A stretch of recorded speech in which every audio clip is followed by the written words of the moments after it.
কৃষ্ণ কীর্তন গান কর্ণ প্রভু। অজ্ঞানতিমিরান্ধস্য জ্ঞানাঞ্জনশলাকয়া চক্ষুरुन्मिलितं येन तस्मै श्रीगुरवे नमः। श्रीचैतन्यमनोहाभीष्टं स्थापितं येन भूतले स्वयं रूपः कदा मह्यं ददाति च पदान्तिकं। वन्देऽहं श्रीगुरुः श्रीयुतपदकमलं श्रीगुरून् वैष्णवांश्च श्रीरूपं साग्रजातं सहगणरघुनाथान्वितं तं सजीवं साद्वैतं सावधूतं परिजनसहितं कृष्णचैतन्यदेवं श्रीराधा कृष्णपादान् सहगणललिता श्रीविशाखान्वितांश्च। हे कृष्णकरुणा सिन्धु दीनबन्धु जगत्पते गोपेश गोपिकान्त राधाकान्त नमस्ते। तप्तकाञ्चन गौराङ्गी राधे वृन्दावनेश्वरी विशोभानुसुते देवी प्रणमामि हरिप्रिये। वञ्चाकल्पतरुभ्यश्च कृपासिन्धुभ्यो एव च पतितानां पावनेभ्यो वैष्णवेभ्यो नमो नमः। जय श्री कृष्ण चैतन्य प्रभु नित्यानंद श्री अद्वैत गदाधर शिवसादि गौरभक्तवृंद। हरे कृष्णा कृष्ण कृष्ण हरे हरे हरे राम राम राम हरे हरे। मुखं करोति वाचालं पंगुं लङ्घयति गिरिं यत्कृपातमहं वन्दे श्रीगुरुन् विनतारिणं परमानन्दमाधवं श्रीचैतन्यमीश्वरम्।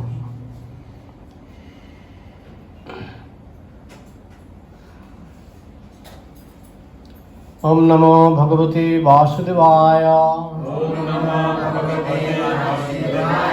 ओम नमो भगवते वासुदेवाय।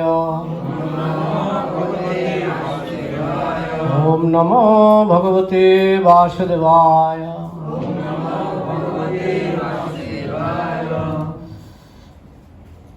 आज আমরা শ্রীল প্রভুপাদের প্রবচন থেকে শ্রবণ করব শ্রীমদ্ ভাগবতের প্রথম স্কন্ধের প্রথম অধ্যায়ের প্রথম শ্লোক। তিনি লন্ডনে যে দ্বিতীয় বক্তৃতাটি দিয়েছিলেন তার অংশ বিশেষ থেকে আমরা শ্রবণ করব।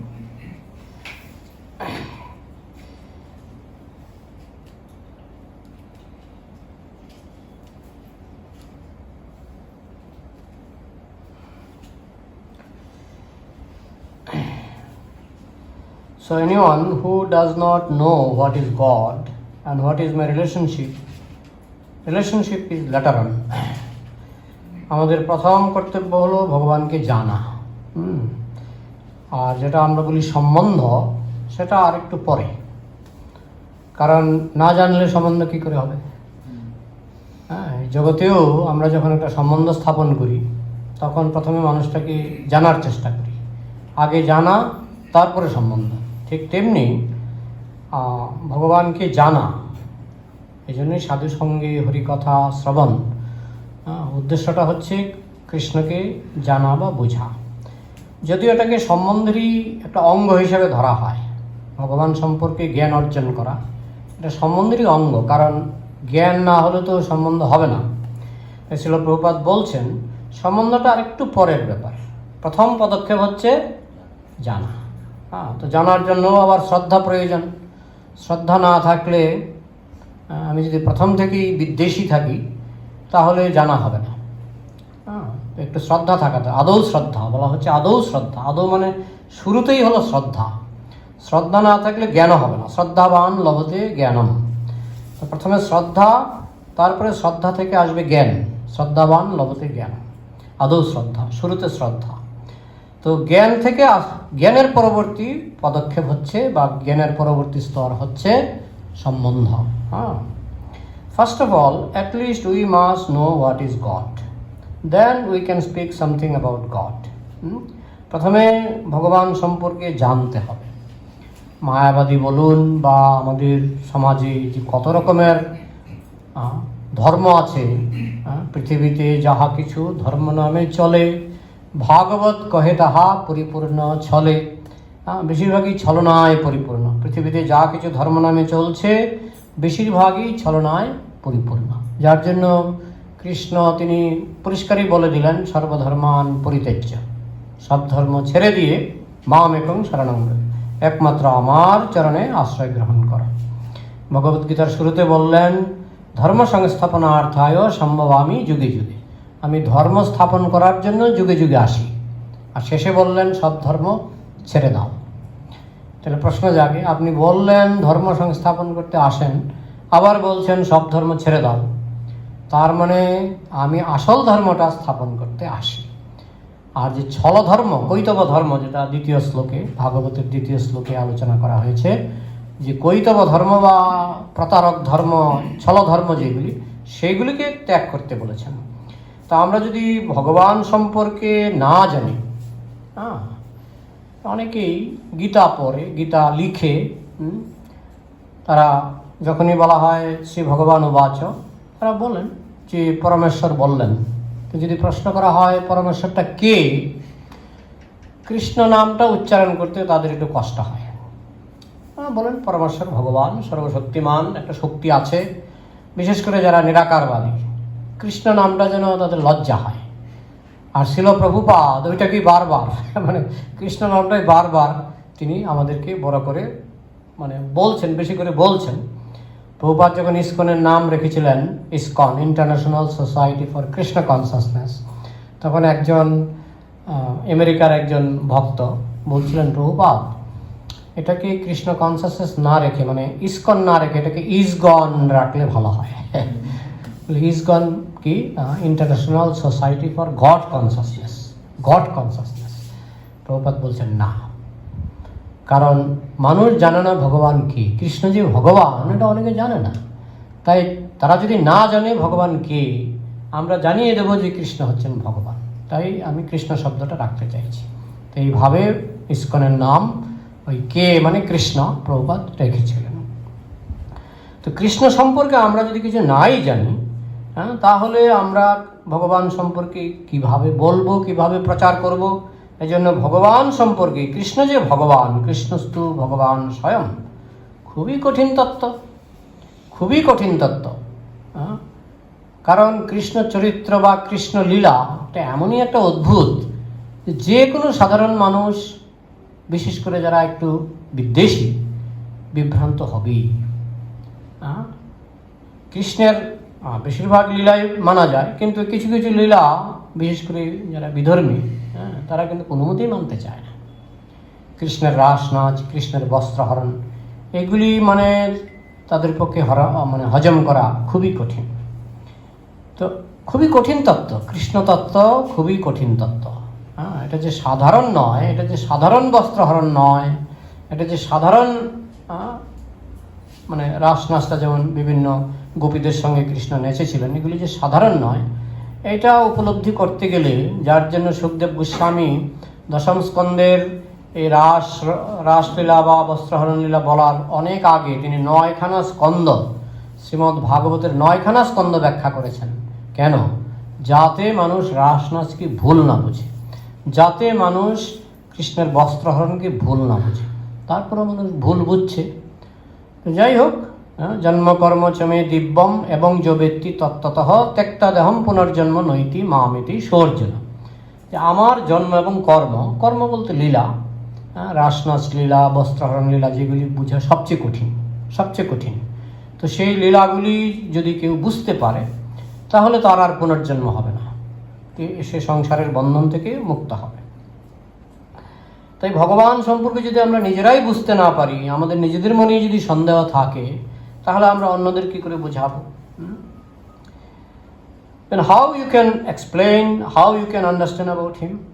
ভগবান সম্পর্কে যদি আমরা পরিষ্কারভাবে কৃষ্ণ তত্ত্ব যদি আমরা পরিষ্কারভাবে বুঝতে না পারি, তাহলে আমরা নিজেরাই বা কি করে বুঝবো, আর অন্যকেই বা কিভাবে বুঝাবো? তো এই হচ্ছে আধুনিক সমাজের অধিকাংশ মানুষের মধ্যে এটাই হচ্ছে সবচেয়ে বড় ডিফেক্ট। আর্য সমাজ বলে একটা দল আছে, জানেন তো, আর্য সমাজ। তারা কৃষ্ণকে ভগবান বলে মানতে চায় না।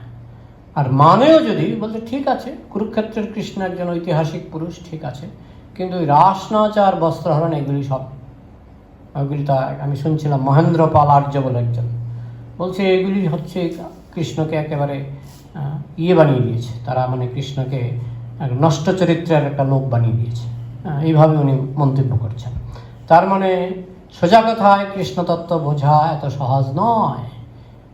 কারণ আমরা শুধু নিজেদের সঙ্গে তুলনা করে আমরা মনে করছি যে একজন সাধারণ মানুষ যদি 4-5 জন মহিলার সঙ্গে নাচে, আমরা ভাবছি তাহলে কৃষ্ণের নাচটা এরকম।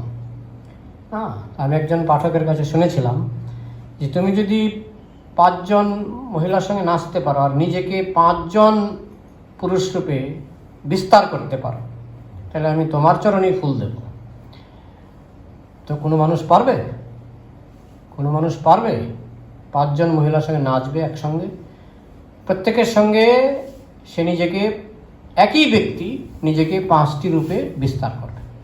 যদিও মুনি ঋষিরা পারতেন, আমাদের কর্দমমুনি তিনি 9টা রূপে নিজেকে বিস্তার করেছিলেন। সৌভরী মুনি তিনিও তার যত পত্নী তিনি তত রূপে বিস্তার করেছিলেন, কিন্তু কৃষ্ণের মতো কেউ পারে না।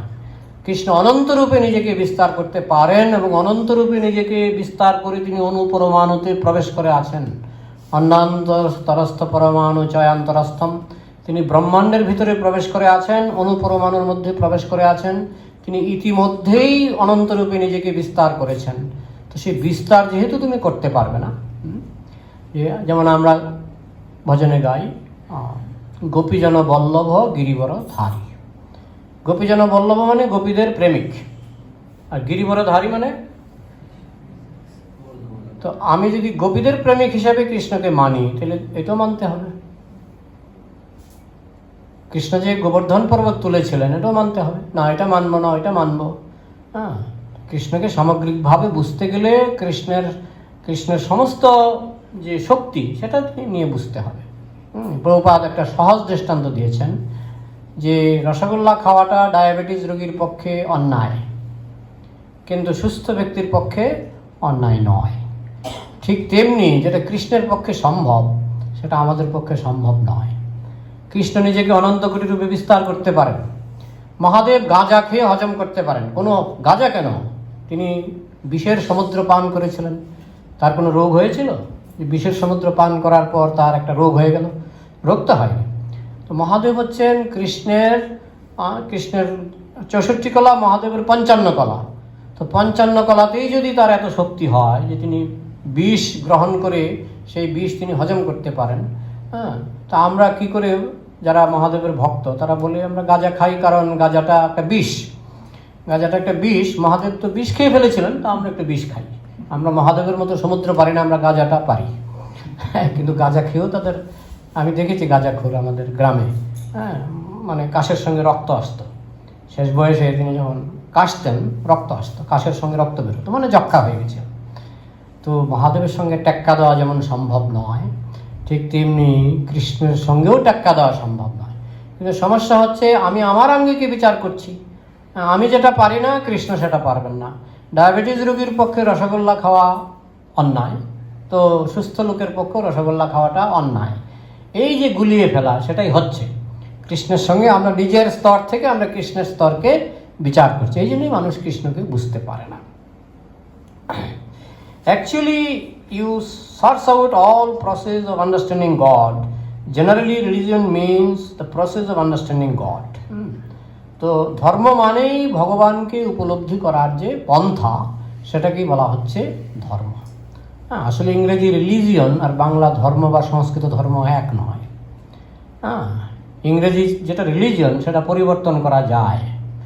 একজন খ্রিস্টান ইচ্ছা করলে হিন্দু হতে পারে, একজন হিন্দু ইচ্ছা করলে খ্রিস্টান হতে পারে, কিন্তু তিনি হিন্দু হলেও তার যে ধর্ম আর খ্রিস্টান হলেও তার যে ধর্ম সেটা কিন্তু পরিবর্তন করা যায় না।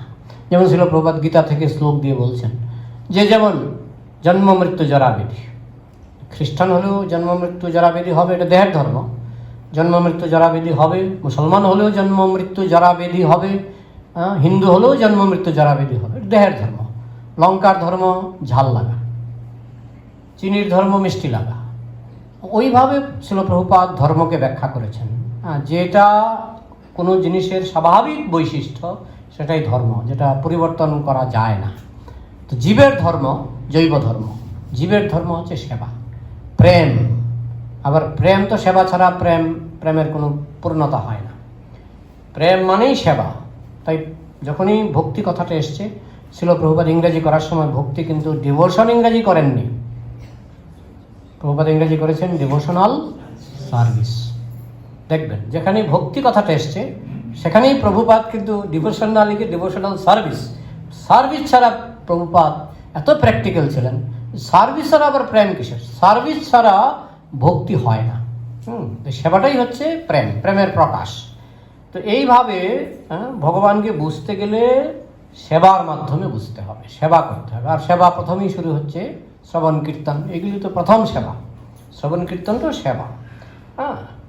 তো এইভাবে আজকাল অনেক জগতে অনেক ধর্ম লোকে প্রচার করছে, এবং কতগুলি ধর্ম আছে ভগবান ছাড়া ধর্ম। ভগবান নেই কিন্তু আমরা ধর্ম মানি, ভগবানকে মানি না, কৃষ্ণকে মানি না।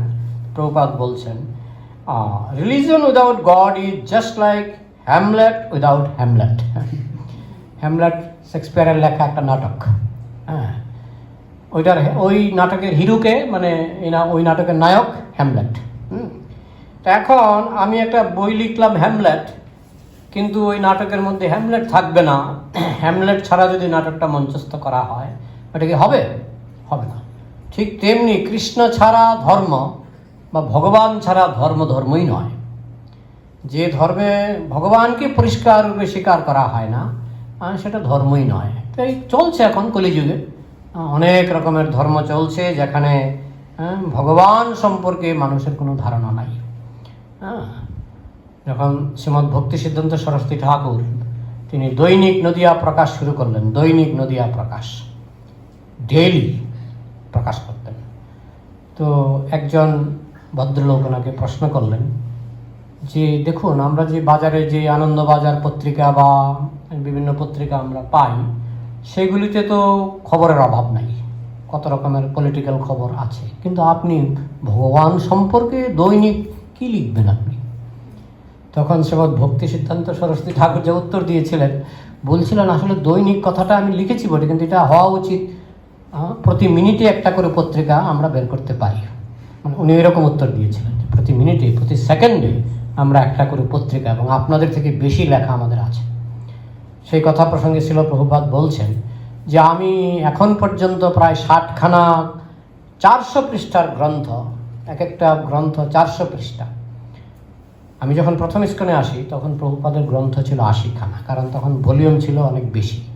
ভাগবতে প্রায় 30টা ভলিউম ছিল, এখন বোধ হয় 18টা। তো ভলিউম কমে গেছে। চৈতন্য চরিতামৃত প্রায় এরকমই ছিল, 18টা ভলিউম ছিল ভাগবতে, চৈতন্য চরিতামৃত। এখন কমে হয়েছে বোধহয় 4টা হয়ে গেছে। তো আমি যখন এসেছিলাম তখন সর্বমোট গ্রন্থ ছিল, প্রভুপাদের লেখা সর্বমোট গ্রন্থ ছিল 80খানা। তাই এখনও কোনো কোনো লেখায় আমরা দেখেছি ছিল প্রভুপাদ 80খানা গ্রন্থ লিখেছিলেন। অনেকে আমাকে প্রশ্ন করে 80খানা গ্রন্থ কোথায়, আমরা তো বড় জোর 60খানা পাই। হ্যাঁ, এখন এগুলি কমে 60খানা হয়েছে, কারণ ভলিউমগুলিকে ছোট করা হয়েছে, মানে বড় করা হয়েছে ভলিউমগুলিকে। তো প্রভুপাদ বলছেন যে আমি ভগবান সম্পর্কে 400 পৃষ্ঠার 60খানা গ্রন্থ লিখেছি। এটা অনেকে ভাবতেই পারছে না যে ভগবান সম্পর্কে এত কি কথা আছে। পৃথিবীর কোনো ধর্মে এত গ্রন্থ নাই। আমাদের সনাতন ধর্মে প্রভুপাদের গ্রন্থ ছেড়েই দিন, মহাভারত লক্ষ লক্ষ শ্লোক, না কত লক্ষ শ্লোক মহাভারতে? 1 লক্ষ শ্লোক আছে। হ্যাঁ, কম কথা। আগের দিনে না ছিল ছাপাখানা, না কোনো সুযোগ সুবিধা ছিল না, না ছিল কাগজ, তার মধ্যে লক্ষ শ্লোক।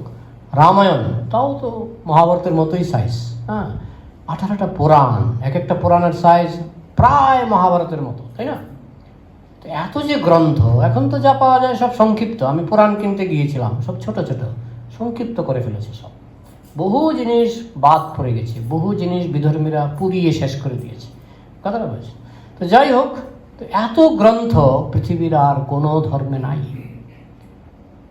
আমাদের সনাতন ধর্মে আর সব গ্রন্থের একই কথা, কৃষ্ণ ভগবান, কোথাও স্পষ্টভাবে, কোথাও ডাইরেক্টলি, কোথাও ইনডাইরেক্টলি। কিন্তু বেদশ্চ সর্বৈরহমেব বেদ্য, সব জায়গায় একটা কথা বলা হচ্ছে যে কৃষ্ণ ভগবান।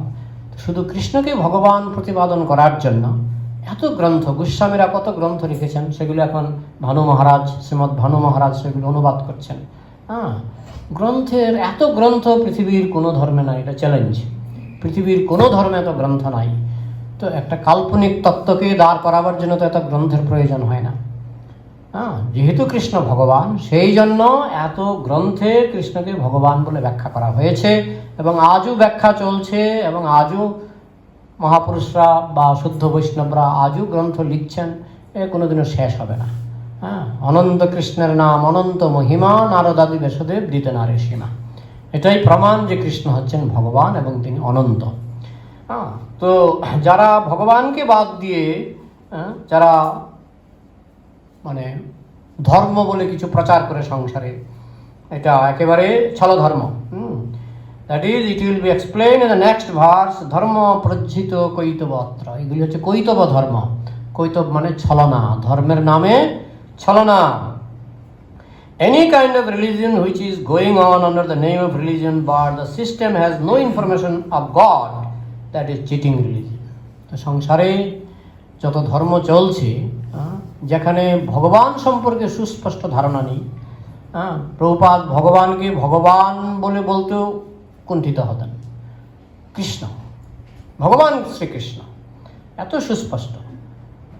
একবার শ্রীমদ্ ভক্তি সিদ্ধান্ত সরস্বতী ঠাকুর উনি যখন নদিয়া প্রকাশ ইত্যাদি বের করছিলেন, তখন ওই যে পত্রিকার যে সম্পাদক শ্রীমদ্ ভক্তি সিদ্ধান্ত সরস্বতী ঠাকুরকে প্রশ্ন করেছিলেন যে কোন আর্টিকেলটা ছাপাবো, কোন আর্টিকেলটা ছাপাবো না। অনেকে তো আর্টিকেল পাঠায়, কোন লেখাটা ছাপানো হবে, কোন লেখাটা ছাপানো হবে না, এটা আমি কী করে বুঝবো? আশা করি উত্তরটা অনেকে শুনেছেন। শ্রীমদ্ ভক্তি সিদ্ধান্ত সরস্বতী ঠাকুর উত্তর দিয়েছিলেন, তুমি শুধু পড়বে, পড়ে দেখবে যে কোন আর্টিকেলের মধ্যে কৃষ্ণ শব্দটা বেশি আছে। যে আর্টিকেলের মধ্যে কৃষ্ণ শব্দটা বেশি আছে সেটা ভালো হোক মন্দ হোক চাপিয়ে দিও। মানে এত বড় বিশ্বাস কৃষ্ণের উপর, যে কৃষ্ণ লেখাটা যদি বেশি থাকে একটা আর্টিকেলে, সেটা ছাপিয়ে দাও। যারা লিখবে ভগবান বলেছেন, পরমেশ্বর বলেছেন, এদের আর্টিকেল বেশি ছাপাবে না, মানে এদের আর্টিকেল বর্জন করো। আর যে কৃষ্ণকে ভগবান বলে যারা সুস্পষ্ট রূপে মানবে, তাদের আর্টিকেলগুলি ছাপাবে। তো যে ধর্মে কৃষ্ণ সম্পর্কে সুস্পষ্ট বলা হয়নি বা বলতে লজ্জাবোধ করছে, সংকোচ বোধ করছে, অনেকেই সংকোচ বোধ করে যে এইসব কথা শুনবে মানুষ, এইসব কথা বললে হাসবে। হাসির ভয়ে প্রকৃত ধর্ম অনেকেই প্রচার করতে পারেননি, কিন্তু শিল প্রভুপাদ হাসির ভয় করতেন না, কারণ তার সেই কনভিকশন ছিল। তিনি যখন আমেরিকায় গেলেন, যে তিনি বলছেন একজন বিদেশি সাহেবকে যে আমরা যখন মাতৃগর্ভে ছিলাম, কৃষ্ণ আমাদের দর্শন দিয়েছিলেন, তখন আমরা কৃষ্ণের কাছে প্রার্থনা করেছিলাম যে আমাকে ছেড়ে দাও, আমি জন্মের পর থেকে তোমার ভজনা করব, ভজিব বলিয়া আসি সংসারের ভিতরে, ভুলিয়া রহিনু আমি অবিদ্যার ভরে। তো অনেকেই ভাবছিলেন যে এই সমস্ত কথাগুলি কি মানুষ হজম করবে? এই সমস্ত কথা যে মাতৃগর্ভে কৃষ্ণের সঙ্গে দেখা হয়েছিল বা মাতৃগর্ভে কৃষ্ণের সঙ্গে কথা হয়েছিল, এই সমস্ত কথা তো অনেকেই মনে করবে, বিশেষ করে বিজ্ঞানের ছাত্রছাত্রীরা এগুলি হেসেই উড়িয়ে দেবে। কিন্তু শিল প্রভুপাদ ভয় পাননি। তিনি গিয়েছেন আমেরিকায়, যেটা বিজ্ঞানের দেশ, তাই তো, বেশিরভাগ বৈজ্ঞানিক আবিষ্কার তো ওরাই করেছে, পাশ্চাত্য দেশবাসীরা। সেখানে গিয়ে তিনি এই সমস্ত কথা একেবারে নিঃসংকোচে বলেছেন। বলছেন যে এইভাবে যারা কৃষ্ণকে বাদ দিয়ে ধর্ম প্রচার করে, সেগুলি হচ্ছে সব প্রতারক ধর্ম।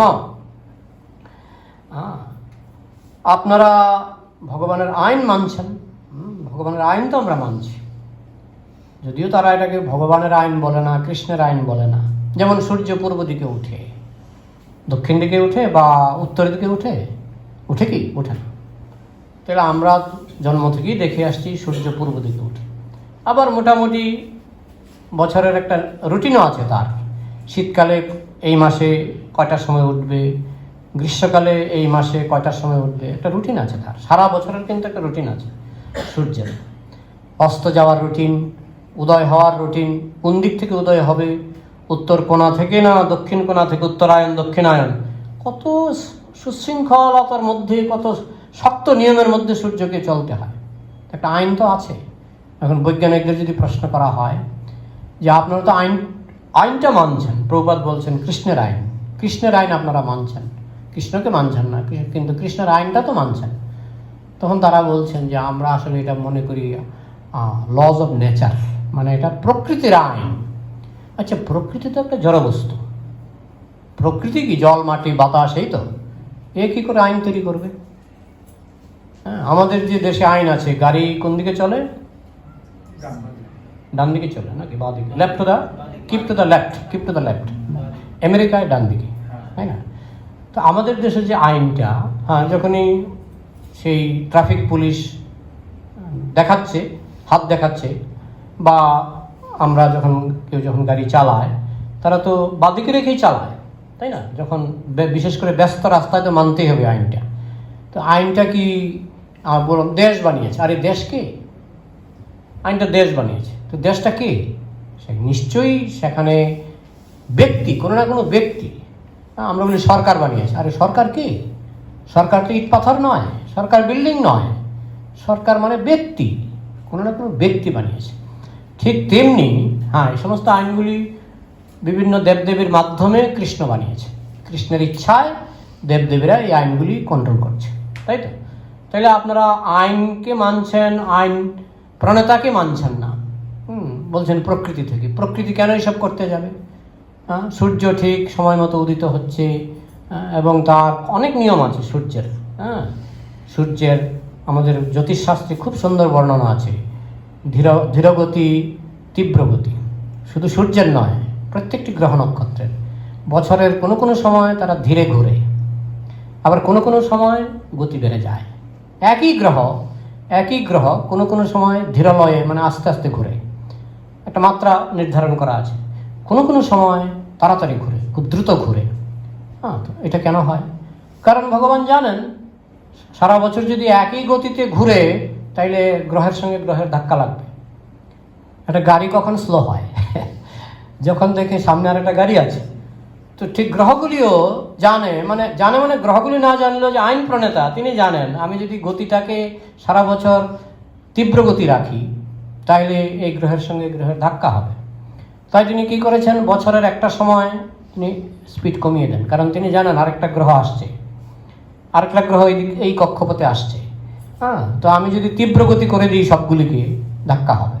তাই তিনি বছরের কোনো সময়, শুধু তাই নয়, ঋতু পরিবর্তনের জন্য এর প্রয়োজন আছে।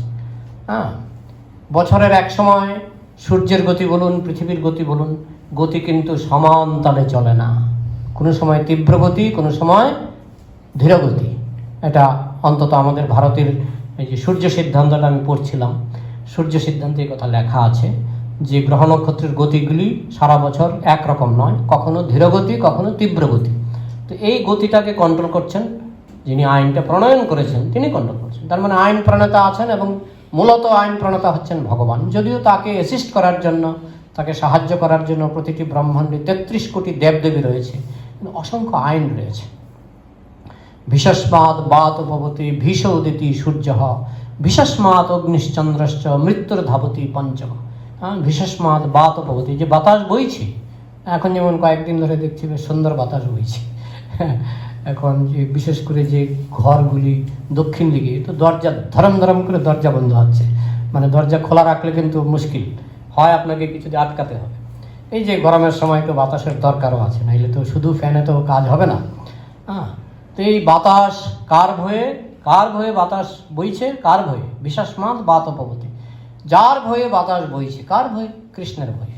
ভীষ উদিতি সূর্য, যার ভয়ে সূর্য ঠিক টাইম মতো, কত ভয় করে যে 1 সেকেন্ড দেরি হলে চলবে না। বছরের যে সময় যে টাইমে ওঠার কথা, ঠিক সেই সময় সূর্য হাজির।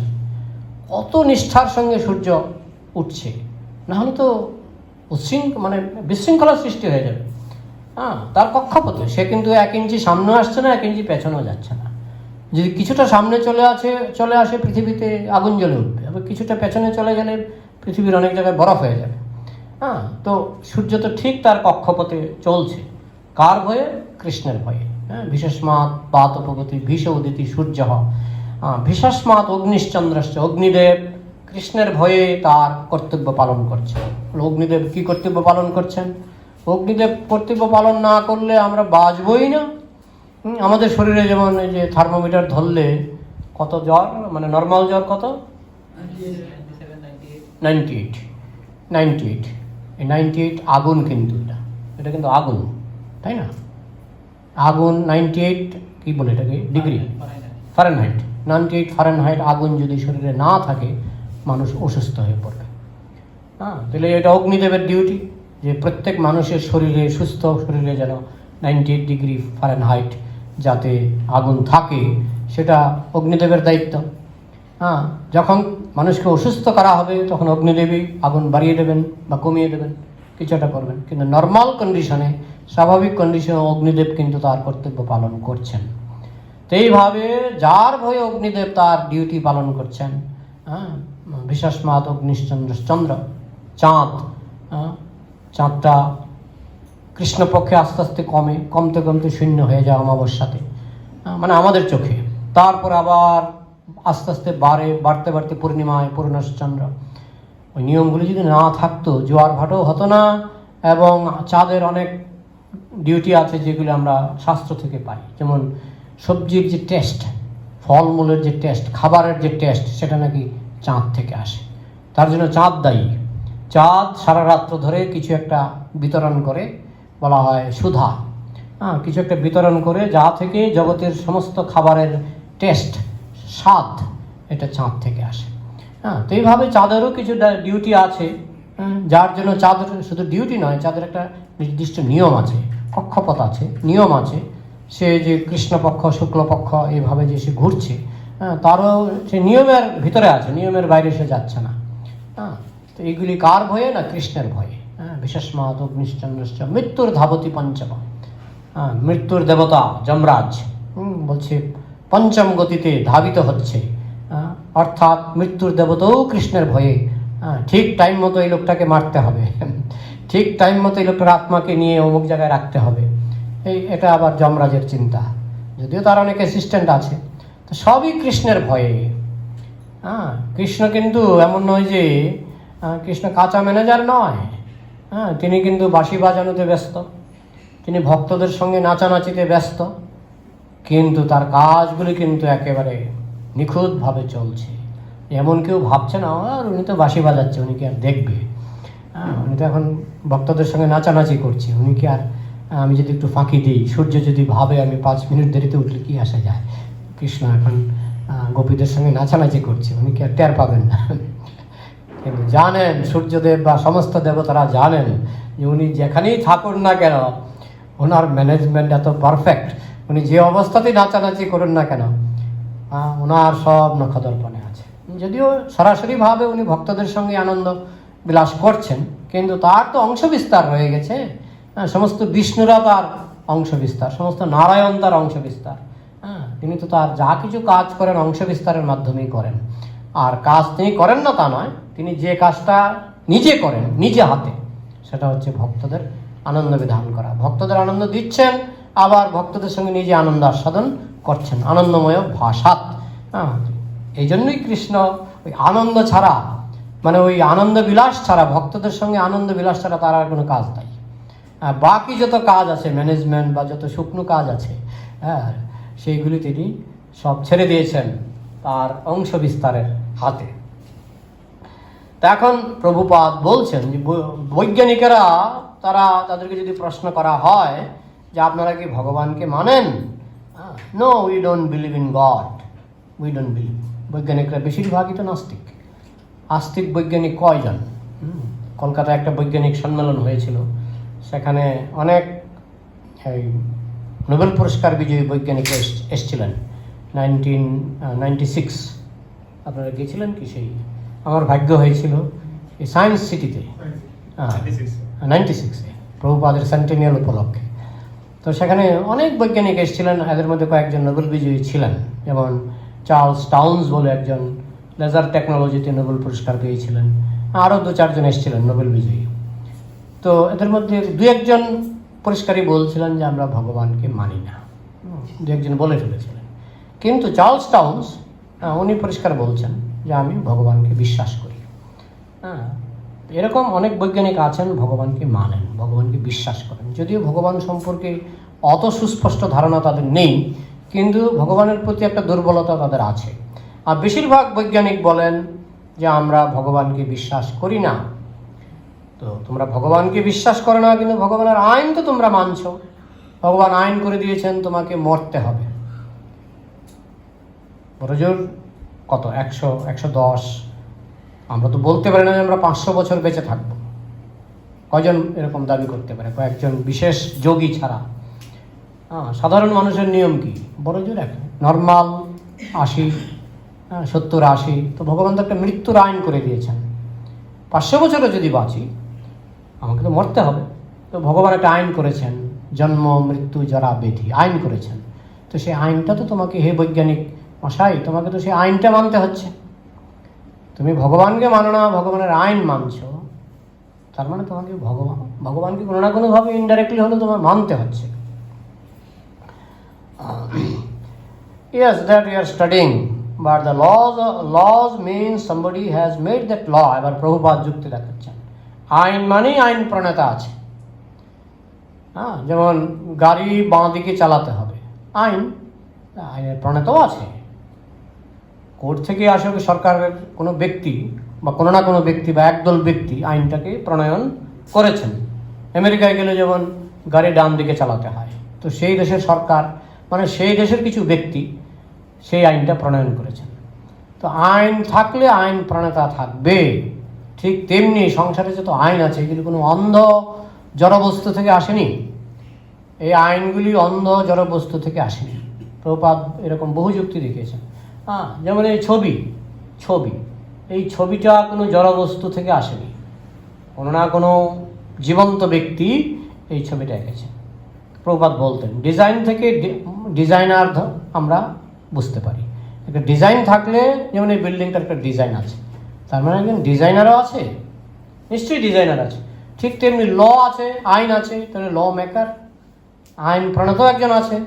আইন প্রণেতা ছাড়া আইন কি করে তৈরি হয়? শূন্য থেকে বা জড়বস্তু থেকে আইন কি করে তৈরি হবে? তার মানে একজন আইন প্রণেতা আছেন, এবং সেই আইন প্রণেতার মূলে রয়েছেন কৃষ্ণ, অর্থাৎ কৃষ্ণের ইঙ্গিতে, কৃষ্ণের ইচ্ছায় আইন তৈরি হয়েছে। আইন যদি মানি, আর আইন মানতে আমরা বাধ্য। কোনো বৈজ্ঞানিক বলতে পারবে না যে আমি মরবো না। কৃষ্ণের আইন, তোমাকে মরতেই হবে, দেহ ছাড়তেই হবে। কৃষ্ণের আইন, কোনো না কোনো রোগ হবেই, তুমি যতই কোটিপতি হও না কেন, রোগ হবেই। রোগ ছাড়া মানুষ আছে? জন্ম মৃত্যু জরা ব্যাধি, ব্যাধি মানে রোগ। মৃত্যুর আইন, জন্মের আইন, সব আইন মেনেই তো আমরা জন্ম নিয়েছি। জন্ম মৃত্যু, আবার বিভিন্ন রকমের জন্ম, পশু জন্ম, মনুষ্য জন্ম, এগুলি আইনের অধীন, এবং এই আইনগুলি ভগবান প্রণয়ন করেছেন, তাই তিনি হলেন আইন প্রণেতা। সুতরাং আইন মানলে আইন প্রণেতাকে মানতে হবে, ডিজাইন মানলে ডিজাইনারকে মানতে হবে। আমি ডিজাইন মানবো, ডিজাইনারকে মানবো না। এই ছবিটা মানবো, কিন্তু ছবিটার কোনো আর্টিস্ট আছে বলে আমি মানবো না, এটা হয় না। ঠিক তেমনি আইন আছে, আইন প্রণেতাও আছে। তাই সংসারে যেমন সূর্যের আইন আছে, চন্দ্রের আইন আছে, প্রকৃতির আইন আছে, আমরা বলি ল অফ নেচার। প্রকৃতির আইন আছে। যেমন নিউটন, একটা আপেল মাটিতে পড়ে গেছিল, নিউটন ভাবলেন এটা উপরের দিকে কেন গেল না, ডাইনে কেন গেল না, বাইরে কেন গেল না, এটা কেন নিচের দিকে পড়লো। তাই উনি আইন আবিষ্কার করলেন কি না, ল অফ গ্র্যাভিটেশন, অভিকর্ষণ আইন, মধ্যাকর্ষণ আইন, এগুলি তিনি পরবর্তীকালে তিনি দেখালেন যে শুধু পৃথিবীতে নয়, এক গ্রহের সঙ্গে আরেক গ্রহের একটা আকর্ষণ আছে। সম্পূর্ণ ব্রহ্মাণ্ডের মধ্যে একটা গ্রহের সঙ্গে আরেকটা গ্রহের আকর্ষণ আছে। এবং এই যে আপেলটা নিচের দিকে পড়ে গেল, এটাও একটা আকর্ষণের দ্বারাই, এটা একটা উনি নাম দিয়েছেন ল অফ গ্র্যাভিটেশন। তো ল মানে আইনটা কেউ তৈরি করেছেন, ভগবান আইনটা তৈরি করেছেন। এইভাবে আইন মানলে আইন প্রণেতা মানতে হবে। Discipline is the first law of obedience, এবং সেই আইন মানতে আমরা বাধ্য। প্রভুপাদ বলছেন এই যে বাধ্যতা, এটা হচ্ছে discipline is the first law of obedience. আমরা যদি গভর্নমেন্টকে কেয়ার না করি, তাহলে উচ্ছৃঙ্খলা সৃষ্টি হবে, বিশৃঙ্খলা সৃষ্টি হবে। সরকারকে যদি আমরা পাত্তা না দিই, আইন যদি না মানি, তাহলে তো বিশৃঙ্খলা সৃষ্টি হবে। ঠিক তেমনি ভগবানের আইন যদি আমরা না মানি, তাহলে বিশৃঙ্খলা সৃষ্টি হবে। যেমন ভগবান দুঃখ সৃষ্টি করেছেন, এটা তো ভগবানের আইন। অনেকে বলে যে ভগবান এত করুণা সাগর, তিনি কেন দুঃখ সৃষ্টি করলেন? আরে দুঃখ সৃষ্টি না করলে ভগবান যেটা চাইছেন, হ্যাঁ, ভগবান চাইছেন আমাদেরকে ভবরোগ থেকে মুক্ত করবেন। তো ভবরোগ থেকে মুক্ত করবেন কি করে? আমরা তো ভবের প্রতি বা সংসারের প্রতি আসক্ত, আমরা সংসারকে আস্বাদন করতে চাই, ভোগ করতে চাই। তো ভগবান দেখলেন না, কিছু মেডিসিন তৈরি করতে হবে যাতে সংসারে আমাদের বিরক্তি আসে। তো সেই মেডিসিনটা হলো দুঃখ। তো সহজে দেন না, অন্তত প্রথম দিকে তো আমাদের জন্মের পরে আমরা বেশ ছাগল জন্ম হলেও ছাগলের জন্ম হলে দেখবেন ছাগলটা খুব লাফায়, দেখেছেন তো? জন্মের কিছুদিন পরে খুব লাফায় না? হ্যাঁ, যে বাছুর হয়, গরুর বাছুর জন্মের পরে খুব লাফায়, 1-2 মাস তো ভীষণ লাফায়। কেন লাফায় না? সে ভাবে খুব ফার্স্ট ক্লাস একটা দেহ পেয়েছি। হ্যাঁ, ছাগলও দেখবেন এই জন্মের পরে প্রথম দিকে খুব লাফায়, শেষ দিকে একটু গম্ভীর হয়ে যায়, শেষ দিকে বুঝতে পারে যে এরা যেরকম ভেবেছিলাম সেরকম নয়। আমাদেরও ব্যাপারটা সেরকমই, আমরা প্রথম দিকে বুঝতে পারি না। প্রথম দিকে তো আমরাও খুব লাফাই, হ্যাঁ, খুব আনন্দ করি, ফুর্তি করি, হ্যাঁ, কিন্তু শেষ দিকে আস্তে আস্তে, হ্যাঁ, যেমন এখন আমার আর 2 মাস পরে 63 হবে, বয়স 63। মাঝে মাঝে পায়ে চিনচিন করে কি যেন হয়, চিনচিন করে। বুঝতে পারছি যে 70 বছর যখন হবে চিনচিনটা হয়তো আরও বাড়বে। তো মাঝে মাঝে হাঁটতে গিয়ে অনেক সময় দাঁড়িয়ে পড়ি, কারণ মনে হচ্ছে যেন কোথাও একটু অসুবিধা হচ্ছে। আমি জানি 70 বছর হলে এটা আরও বাড়তে পারে, বাড়াই স্বাভাবিক। তো যত বয়স বাড়বে কৃষ্ণ কিন্তু ওই মেডিসিন, দুঃখ মেডিসিনটা বাড়িয়ে দেন। কারণ তোমার এখন বিদায় নেওয়ার পালা। প্রভুপাদ বলছেন বিদায় নেওয়ার 15 বছর আগে থেকে লালবাতি জ্বালাতে হবে। বিদায় নেওয়ার 15 বছর আগে থেকে লালবাতি জ্বালাতে হবে, মানে 15 বছর আগে থেকে আমাদেরকে অ্যালার্ট হয়ে যেতে হবে, মানে ওই 15 বছরের মধ্যে গুছিয়ে ফেলতে হবে। হ্যাঁ, তো আমরা তো ওই মৃত্যু শয্যায় শুয়েও আমাদের মনে হয় না আরও সময় আছে হাতে, আরও বাঁচবো, তাই না? প্ল্যান প্রোগ্রাম চলে। হ্যাঁ, তো যাই হোক, আমাদের বুঝতে হবে যে এই যে দুঃখের আইনটা ভগবান বানিয়েছেন যাতে আমরা সাবধান হতে পারি, যাতে আমরা নিজেদেরকে সংশোধন করতে পারি। এই পৃথিবীর প্রতি যে আমাদের আসক্তি, ভোগের প্রতি যে আমাদের আসক্তি, পাপের প্রতি যে আমাদের আসক্তি, সেই আসক্তিটাকে যদি কমাতে পারি, সেই জন্য ভগবান এই দুঃখের আইনটা বানিয়েছেন, যাতে দুঃখের মাধ্যমে মিষ্টি মুখে তো হয়নি, হ্যাঁ, সোজা আঙুলে ঘি ওঠেনি। প্রভুপাদ বলতেন শস্ত্র আর শাস্ত্র, শস্ত্র অস্ত্র শস্ত্র, তার সঙ্গে একটা আকার যোগ করলে হয়ে যাচ্ছে শাস্ত্র। তো প্রথমে কৃষ্ণ শাস্ত্র দেন, শাস্ত্র দিয়ে তিনি মিষ্টি মুখে বোঝাবার চেষ্টা করেন। যখন দেখেন শাস্ত্রে কাজ হচ্ছে না, তখন আকারটা তুলে দেন, তখন কি হয়ে যায়? শস্ত্র মানে শাস্তি, শস্ত্র। ওই দুঃখটা হচ্ছে একটা শস্ত্র, কৃষ্ণের তৈরি করা একটা শস্ত্র। হ্যাঁ, তো শাস্ত্রে কাজ না হলে তখন ভগবান কি দেন? শস্ত্র। তার মানে দুঃখ মাত্রা ভেদ হতে পারে, যাকে একটা চিমটি দিলে কাজ হবে তাকে তো 2টো চিমটি দিয়ে লাভ নেই। তো ভগবান তাই করেন, যাকে সামান্য দুঃখ দিলে কাজ হবে সামান্য দুঃখ দেন। হ্যাঁ, যাকে বেশি দুঃখ দিতে হবে, ক্যান্সার, যক্ষা, কত কিছু দিয়ে দিতে পারেন তিনি। রোগীর মাত্রা অনুসারে চিকিৎসা। যদি দেখা হয় যে না তার আসক্তিটা এত বেশি, তখন ভগবান আসক্তি খণ্ডন করার জন্য ওই দুঃখ নামক মেডিসিনটা বাড়িয়ে দেন। এই কথা বাইবেলও বলা হয়েছে যে ভগবান প্রথমে দুরারোগ্য ব্যাধি দেন না, তিনি প্রথমে হালকা ব্যাধি দেবেন, হালকা রোগ, তারপরে আস্তে আস্তে রোগের মাত্রা বাড়াবেন। যদি দেখে হালকা রোগে সাবধান হয়ে গেছে, তাইলে তিনি আর ভয়ঙ্কর রোগ দেবেন না। হ্যাঁ, আস্তে আস্তে মারা, মানে ওষুধের, দেখবেন ওষুধ কিনতে গেলে লেখা থাকে 200 পাওয়ার 500 পাওয়ার লেখা থাকে না? তো আপনার ডায়াবেটিসটা কীরকম, কতটুকু, অতটুকু, তাহলে ওইটা আপনার 500 পাওয়ার নিতে হবে, আপনার 200 পাওয়ারে কাজ হবে না। যেটা ডাক্তারবাবু আপনি জানেন, পাওয়ারগুলো আছে না, ওষুধে পাওয়ার আছে, রোগটা বেশি হলে পাওয়ারটা বাড়ানো হয়। ঠিক সেরকম আমাদের আসক্তিটা যত বেশি হবে, এই দুঃখ নামক মেডিসিনটা ভগবান সেইভাবে বাড়িয়ে দেবেন। আমাদের এই জন্য তো বুদ্ধির প্রয়োজন। বুদ্ধিমান তারা বুঝে নিচ্ছে যে অল্প শাস্তিতেই তারা সাবধান হয়ে যাচ্ছে, কিন্তু যে বোকা সে অনেক শাস্তি পেয়েও তার কিন্তু সংশোধন হয় না। তো যে প্রসঙ্গটা ছিল ভগবানের আইন, তো দুঃখ কিন্তু ভগবানের একটা আইন, এই আইনটা ভগবানই তৈরি করেছেন। দুঃখ নামক একটা সিস্টেম ভগবান তৈরি করেছেন, যাতে এই সংসারের মানুষের আসক্তিকে সংশোধন করা যায়, যাতে মানুষ ভগবানের ধামে যেতে পারে। দুঃখ না পেলে তো মানুষ ভগবানের ধামে যাওয়ার কথা চিন্তাও করবে না। সামান্য সুখ পেলেই সে অ্যাডজাস্ট করে নেয়, সে অত সুখের আশাও করে না। ঠিক আছে, যেটুকু আছে যথেষ্ট, তাই না? দেখবেন মরুভূমিতে যে আছে সে ভাবে আমি ভালোই আছি। তাকে আপনি যতই বলেন না যে মায়াপুর চলুন, না আমি এখানে ভালোই আছি। মরুভূমিতে থেকেও সে ভালো আছে মনে করে। গ্রিনল্যান্ডে বরফের ঘরে ঘুমাচ্ছে, বরফের ঘরে খাওয়া দাওয়া করছে, মনে করছে ভালো আছে, বরফের ঘরেই নাকি ভালো আছে। জানি না ওরা কীভাবে আছে, কিন্তু ভগবানের কৃপায় আছে তো বরফের ঘরে মানুষ। তো এইভাবে যারা বুদ্ধিমান তারা জানেন যে সব কিছুই ভগবানের আইন অনুসারে চলছে, এবং সেই আইন যদি আমরা না মানি তাহলে উচ্ছৃঙ্খলা বিশৃঙ্খলা সৃষ্টি হবে। সেই জন্য ভগবান কন্ট্রোল করার জন্য তিনি বিভিন্ন রকমের আইন তৈরি করে দিয়েছেন। আমি যদি মানি তাহলে আমি সহজে পার পেয়ে যাব, আর যদি না মানি তাহলে আমাকে 7 ঘাটের জল খেয়ে মানতে হবে। মানতে তো হবেই, কিন্তু কেউ সহজে মানে আর কেউ 7 ঘাটের জল খেয়ে মানে, তাই না? আছে না অনেক মার খাওয়ার পরে, পুলিশের মার খাওয়ার পরে বলে হ্যাঁ আমি খুনটা করেছি। কিন্তু কি দরকার ছিল তুমি যদি প্রথমেই বলে ফেলতে, এতগুলি মার আর খেতে হতো না। এতগুলি মার খাওয়ার পর তো লাস্টে তো স্বীকার করলে। তো যাই হোক, যারা বুদ্ধিমান তারা ভগবানের আইন আগেই মেনে ফেলে, যাতে ওই দুঃখ নামক আইনটা তাকে আর বেশি কষ্ট দিতে না পারে। So the present situation is so-called modern civilization. They have no knowledge of God, although they are trying to study the laws of God, but they should accept, at least theoretically, there must be God. How can I say God is dead? যে মানুষ যে বলছে ভগবান মরে গেছে, তো ভগবান যদি মরে যায় তাহলে আইনগুলি কি করে তৈরি হচ্ছে?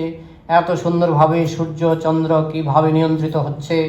ঋতু পরিবর্তন, সিজনাল চেঞ্জেস কি করে সুন্দরভাবে গ্রীষ্ম বর্ষা শরৎ হেমন্ত শীত বসন্ত কত সুন্দরভাবে নিয়ন্ত্রিত হচ্ছে। যদি 12 মাস বর্ষাকাল হতো তাহলে কি হতো? বন্যা। তাই যদি 12 মাস গ্রীষ্মকাল হতো তাহলে কি হতো? বাড়িঘর পুড়ে যেত, তাই না? যদি 12 মাস শীতকাল হতো তাহলে কি হতো? বরফ হয়ে যেত, সারা রাস্তাঘাটে বরফ জমে থাকতো। কোনো কোনো এলাকায় যেমন 4 মাসে শীতেই অনেক সময় বরফ পড়ে যায় কোনো কোনো এলাকাতে, রাশিয়া বা সাইবেরিয়া। তো আমরা তো খুব ভালো জায়গায় আছি। তো মনে করুন যে 12 মাস শীতকাল, তাহলে তো সারা রাস্তায় সারা বাড়িঘর বরফে চাপা পড়ে যায়। 12 মাস গ্রীষ্মকাল, তাহলে তো চারিদিকে আগুন জ্বলবে, তাই না? 12 মাস বর্ষাকাল, চারিদিকে বন্যা হয়ে যায়। তাহলে ভগবান যে মোটামুটি 2 মাস করে 2 মাস গ্রীষ্মকাল 2 মাস বর্ষাকাল এই করে করে যে ভগবান সাজিয়েছেন, এটা কি একটা প্ল্যান ছাড়া বিনা প্ল্যানে হয়ে গেছে? লো মেকার তিনি কত সুন্দরভাবে ঋতু পরিবর্তন করেছেন, ঋতুগুলি সাজিয়েছেন। প্রভুপাদ একটা জায়গায় খুব সুন্দর ব্যাখ্যা করেছেন, যেমন এই ঘরের মধ্যে যা যা আছে ভগবান মোটামুটি সব সাজিয়েছেন। যেমন মনে করেন এই ঘরে ফ্যান চলছে, ভগবান তিনি বাতাস সৃষ্টি করেছেন। আপনি হয়তো 20 জনের জন্য ফ্যান লাগিয়েছেন, ভগবান কোটি কোটি লোকের জন্য ফ্যান লাগিয়েছেন, সেটা হচ্ছে বাতাস। মনে করুন আপনার ঘরে লাইট জ্বলছে, এখানে 1টা 2টা 3টা লাইট আছে, ভগবান কোটি কোটি মানুষের জন্য লাইট লাগিয়েছেন। কি সেটা? সূর্য চন্দ্র। চন্দ্রটাকে যদি নাইট বাল্ব ধরেন, আর সূর্যটাকে মানে বড় বাল্ব আছে না, বড় লাইট, যেমন টিউব লাইট, আর চন্দ্রটাকে 0 পাওয়ার ধরতে পারেন। ভগবান তো লাগিয়েছেন, আপনি লাগিয়েছেন 10 জন লোকের জন্য, ভগবান লাগিয়েছেন কোটি কোটি লোকের জন্য, তাই না? আর কি আছে আপনার বাড়িতে? জলের পাইপ। আপনার পাইপটা কত ইঞ্চি? 2 ইঞ্চি, 2 ইঞ্চি 1.5 ইঞ্চি। ভগবান লাগিয়েছেন গঙ্গা যমুনা, প্রভুপাদ বলছেন এগুলি জলের পাইপ। কৃষ্ণ লাগিয়েছেন। কেন লাগিয়েছেন? আপনি লাগিয়েছেন 10 জনের জন্য, কৃষ্ণ লাগিয়েছেন কোটি কোটি লোকের জন্য। অনেক পাইপ লাগিয়েছেন কৃষ্ণ, গঙ্গা যমুনা গোদাবরী দামোদর, কত আছে না, কত কত নদী আছে। শুধু পাঞ্জাবে নাকি 5খানা নদী, 5 নদের দেশ। তো যাই হোক, এগুলি হচ্ছে আপনি যেমন 2 ইঞ্চি পাইপ লাগিয়েছেন 10 জনের জন্য, ভগবান কোটি কোটি মানুষের জন্য অনেক নদী বানিয়েছেন, তাই না? আর কি আছে আপনার বাড়িতে বলুন? সব কৃষ্ণ করেছেন। আর কি আছে আপনার বাড়িতে? আপনার ছাদে জলের ট্যাঙ্কি আছে? ছাদে জলের ট্যাঙ্কি আছে তো? হ্যাঁ, তো জলের ট্যাঙ্কি ভগবান লাগিয়েছেন কোথায় বলুন তো? হুম, হিমালয়, হিমালয়, আলপাস, এরকম বহু পর্বত আছে পৃথিবীতে, হ্যাঁ, যেগুলোর মধ্যে সারা বছরের জল বরফ আকারে জমা আছে। যেমন ট্যাঙ্কিতে জল থাকলে সেটা পাইপ দিয়ে 2 ইঞ্চি পাইপ দিয়ে যায়, তো সেই হিমালয়ের যে বরফ সেটা গলে গলে আবার এদিকে নদীর মাধ্যমে হচ্ছে, চারদিকে ছড়িয়ে পড়ছে। তাইলে আপনি যেমন ছাদে ট্যাঙ্কি লাগিয়েছেন, ভগবানও হিমালয়ের মতো ট্যাঙ্কি বানিয়েছেন। আবার সরকার বানায় ট্যাঙ্কি, সরকার ট্যাঙ্কি বানায়, দেখবেন এই বড় বড় ট্যাঙ্কি সরকার বানায়, দেখেছেন তো? বড় বড় পিলারে, যাতে একটা পুরো গ্রাম বা পুরো এলাকাতে যাতে জল দেওয়া যায়, সেই জন্য বড় বড় ট্যাঙ্কি বানায় পিলার দিয়ে। প্রভুপাদ বলছেন কৃষ্ণ বানিয়েছেন পিলার ছাড়া, সেটা কি? মেঘ, ভ্রাম্যমান ট্যাঙ্কি, ভ্রাম্যমান ট্যাঙ্কি সরকার বানায় পিলার দিয়ে, ভগবান বানিয়েছেন পিলার ছাড়া, সেটা ভ্রাম্যমান। ভ্রাম্যমান না হলে তো আফ্রিকার জঙ্গলে কে জল দেবে? আপনি তো আর বালতিতে করে জল দেবেন না, সেখানে ভ্রাম্যমান ট্যাঙ্কি আছে বলেই সেটা সম্ভব। আর কি, অনেকে আবার আন্ডারগ্রাউন্ড ট্যাঙ্কি, যেমন আমার বাড়ির সামনে যে বিল্ডিংটা হচ্ছে, এই নিচে আন্ডারগ্রাউন্ড ট্যাঙ্কি করেছেন, জলের ট্যাঙ্কি। আমি জিজ্ঞেস করছিলাম যে এত বড় চৌবাচ্চা কেন? সেটাতে তো জল থাকবে, মানে ছাদে তো আছেই, আবার নিচে আন্ডারগ্রাউন্ড ট্যাঙ্কি, আগুন টাগুন লাগতে পারে। তো যাই হোক, ভগবানও আন্ডারগ্রাউন্ড ট্যাঙ্কি বানিয়েছেন, বলুন তো কোনটা সেটা? কোনটা? সমুদ্র, সমুদ্র আন্ডারগ্রাউন্ড। হিমালয়টা তো হচ্ছে ছাদের ট্যাঙ্কি, আর সমুদ্রটা হচ্ছে ওই নিচের তলার ট্যাঙ্কি। হ্যাঁ, সেটা আবার বেশি জল তো পচে যাওয়ার ভয় আছে, তাই ভগবান মিশালেন প্রিজারভেটিভ, লবণ। লবণটা হচ্ছে প্রিজারভেটিভ, প্রিজারভেটিভ মানে পচতে দেয় না। হ্যাঁ, তিমি মাছ মরে গেল তো দুর্গন্ধ ছড়িয়ে, বিষবাষ্প ছড়িয়ে পড়বে, এত পরিমাণে লবণ মেশানো আছে। যেমন আমরা আচারে লবণ মেশাই কেন? আচারে কিন্তু প্রচুর লবণ দিতে হয়, নাহলে আচার পচে যাওয়ার ভয় আছে। হ্যাঁ, তো ভগবান সমুদ্রের মধ্যে লবণ মিশিয়ে দিয়েছেন, যাতে তিমি মাছ মরুক, হাঙর মাছ মরুক, যাই মরুক, যাতে দুর্গন্ধটা চাপা পড়ে যায়। লবণের গুণে, হ্যাঁ, লবণটা এক ধরনের অ্যান্টিসেপটিক, লবণের গুণে ওইটা চাপা পড়ে যায়। তো সব কিছুতে কিন্তু প্ল্যান আছে, সব কিছুতেই কৃষ্ণ এমনভাবে সাজিয়েছেন। আপনি আপনার বাড়িটাকে যেরকম আপনি 10 জন লোকের জন্য সাজিয়েছেন, কৃষ্ণ কোটি কোটি লোকের জন্য সাজিয়েছেন। কিন্তু সাজিয়েছেন খাবার। ভগবান যদি সৃষ্টি না করতেন, হ্যাঁ, কোনো বৈজ্ঞানিক পারবে একটা ধান সৃষ্টি করতে, একটা চাল সৃষ্টি করতে? হ্যাঁ, প্রতিটি প্রাণীর খাবার আলাদা আলাদা, তাই না? আমরা একটা প্রাণী যদি কিনে নিয়ে আসি, একটা পাখিও যদি কিনে আনেন, আপনি জিজ্ঞেস করেন দোকানদারকে কি খায়, তার মানে ভগবান জানেন এটা কি খায়, কারণ ওই খাদ্যটা যদি ভগবান না বানান, ওই পাখিটাও বানাবেন না। হ্যাঁ, প্রভুপাদ বলছেন আফ্রিকাতে এক ধরনের গরিলা আছে, এরা এমন শক্ত খাবার খায়, মানে এক ধরনের শক্ত বাদাম, একটা গাছ আছে আফ্রিকাতে, বলে বাদামটা হাতুড়ি দিয়েও ভাঙা যায় না, এত শক্ত, কিন্তু ওই গরিলাগুলি চিবিয়ে চিবিয়ে খায়, এটা ওদের প্রধান খাদ্য। তো ভগবান জানেন ওই গরিলাগুলির জন্য ওই শক্ত বাদামটাই ওদের প্রধান খাদ্য। তো ভগবান তাদের জন্য সেই বাদাম প্রচুর পরিমাণে বানিয়ে রেখেছেন, এটা আপনি খেতে গেলে আপনার দাঁত ভেঙে যায়, কথাটা বলছেন। তো এইভাবে আপনি দেখুন, ভগবান প্রতিটি প্রাণীর জন্য চিন্তা করছেন, প্রতিটি প্রাণীর খাবার দিয়েছেন। হ্যাঁ, প্রতিটি প্রাণীর জন্য যা যা দরকার, আপনি যেমন আপনার ঘরটাকে লাইট দিয়ে সাজিয়েছেন, 2 ইঞ্চি জলের পাইপ দিয়ে সাজিয়েছেন। হ্যাঁ, তো এইভাবে ভগবান কিন্তু আমাদের সংসারটাকে খুব সুন্দরভাবে, ওপরের ট্যাঙ্কি, নিচের ট্যাঙ্কি, কোনো কিছুর অভাব রাখেননি, সুন্দরভাবে সাজিয়েছেন। আপনি 10 জনের জন্য সাজিয়েছেন, ভগবান কোটি কোটি মানুষের জন্য সাজিয়েছেন।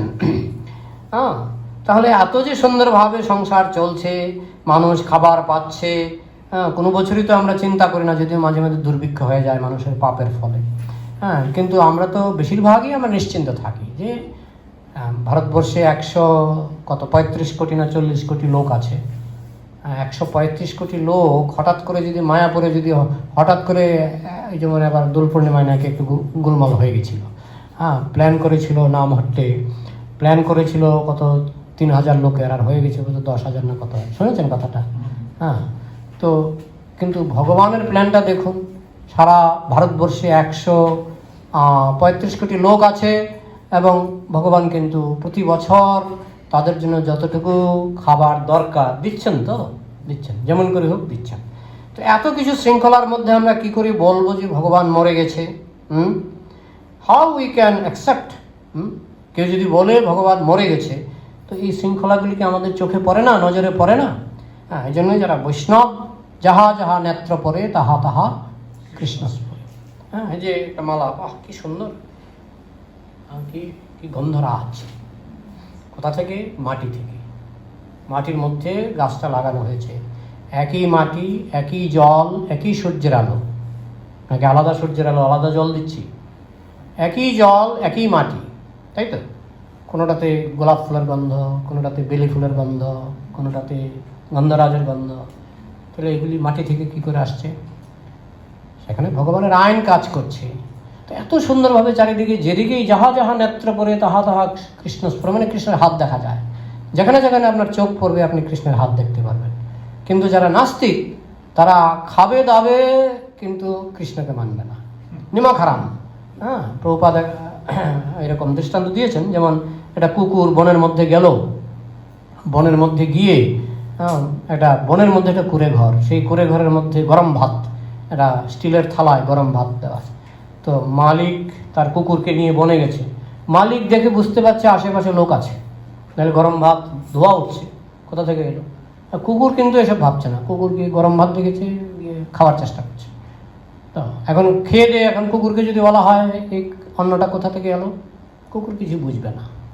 কিন্তু মানুষটা, যার কুকুরের মালিক, সে কিন্তু বুঝতে পারছে আশেপাশে লোক আছে, লোক না থাকলে এখানে গরম ভাতটা এলো কী করে। ঠিক তেমনি সংসারকে দেখে যাহা যাহা নেত্র করে তাহা তাহা কৃষ্ণস্পরে। সে ভক্ত বুঝতে পারে, বৈষ্ণব বুঝতে পারে যে এখানে কৃষ্ণের হাত। এই ফুলের গন্ধ কৃষ্ণের হাত, হ্যাঁ, এই নদী কৃষ্ণের হাত, এই যে সূর্য টাইম মতো উঠছে কৃষ্ণের হাত। এইভাবে ভক্ত কিন্তু বুঝতে পারে। তাই ভক্তের কাছে এই যে যারা নাস্তিক, তারা বলে ভগবান মরে গেছে, এইগুলো হচ্ছে আসরিক সিদ্ধান্ত। These are imperfect knowledge, demonic knowledge আর রাস্কেলডম। এইগুলো হচ্ছে গণ্ডমূর্খামি। যারা ভক্ত তারা সুস্থ মস্তিষ্কের মানুষ, তারা গণ্ডমূর্খ নয়। কারণ তারা সঠিক, তাদের দৃষ্টিভঙ্গিটা সঠিক, তারা বুঝতে পারে যেখানে এই আইন আছে, মানে আইন প্রণেতা আছে। এখানে এই জিনিসটা এত সুন্দরভাবে, গন্ধরাজ ফুল এত সুন্দর গন্ধ, মাটির থেকে, আপনি মাটি সারাদিন শুকলেও গন্ধরাজের গন্ধ পাবেন না। একই মাটি থেকে কারি পাতা, একই মাটি থেকে লঙ্কা, একই মাটি থেকে ধনে পাতা। হ্যাঁ, তো সারাদিন মাটি গন্ধ পাবেন, মাটির মধ্যে ধনে পাতার গন্ধ পাবেন না। কিন্তু ভগবানের ব্যবস্থাপনায় তিনি বীজহম সর্বভূতানাম, আমি এমনভাবে বীজ সৃষ্টি করেছি যে বীজের মাধ্যমে সব নিয়ন্ত্রিত হচ্ছে। তো এইভাবে ভক্তরা সেটা বুঝতে পারে, অভক্তরা সেটা বুঝতে পারে না। আরও দুটো প্যারাগ্রাফ রয়ে গেছে, আমরা আগামী পাঠে আলোচনা করার চেষ্টা করব। এখন প্রশ্ন উত্তরের জন্য যদি কিছু সময় থাকে, প্রশ্ন আপনারা করতে পারেন।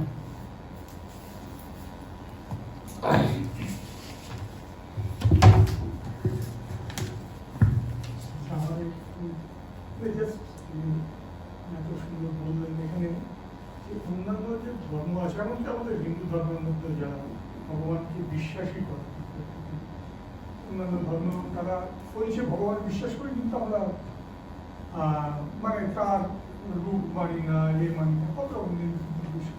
তো তাদেরকে আমরা ওই নাস্তিক পর্যায়ে কি ফেলতে পারি? এখানে প্রভুপাদ বলছেন, আচ্ছা, প্রশ্নটা হলো যে যারা ভগবানকে মানে, কিছু আছে নাস্তিক, আবার কিছু ভগবানকে মানে কিন্তু তারা পরিষ্কারভাবে ভগবান সম্পর্কে তাদের কোনো ধারণা নেই, তাদেরকে আমরা কি নাস্তিক বলবো না কি বলবো? প্রভুপাদ এখানে যেটা বলেছেন, তাদেরকে আমরা বলবো কৈতব ধর্ম, মানে ছল ধর্ম। পৃথিবীতে যাহা কিছু ধর্ম নামে চলে, ভাগবত কহে তাহা পরিপূর্ণ ছলে, ছলনায় পরিপূর্ণ। এবং দেখবেন ছলনা আছেই, ছলনা আছে। একটু মনোযোগ দিয়ে দেখবেন যে প্রত্যেক এই যে ধর্ম নামে চলছে, ছলনা আছে, প্রচুর ছলনা।